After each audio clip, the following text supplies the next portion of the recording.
Hello guys, good evening. Nagluto nga po pala ako ng adobong baboy na nagmamantika. Nakapagpainit na nga po pala ako ng kawali at naglagay na po ako ng mantika. Nagisa na nga po pala ako ng bawang dyan. Antayin ko lang po mag golden brown yan at ilalagay ko na nga rin po pala dyan yung sibuyas. At ayan, gisahin lang po natin. Natimplahan ko na nga po pala dyan yung baboy. Tapos ayan, igigisa ko na po yan. Medyo piprituhin ko nga po pala dyan yung baboy. Ayan, hayaan lang po natin mag-isa. Hindi ko na nga rin po pala nalagyan ng sili kasi wala pong makuhanan dito. Mas masarap po sana kung may sili para po maanghang.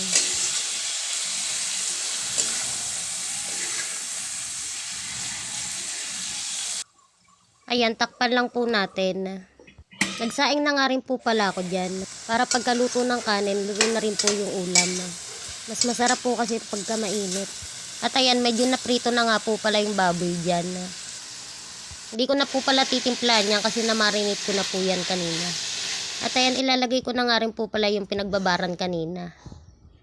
At ayan, hayaan lang po natin ganyan.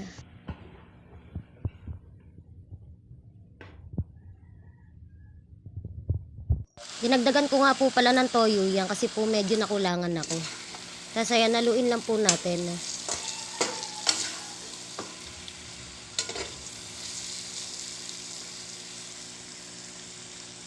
At nung okay na nga po pala, maglalagay na nga rin po pala ako dyan ng suka. Tapos antayin na lang po natin maluto yung suka dyan, tapos kakain na po tayo.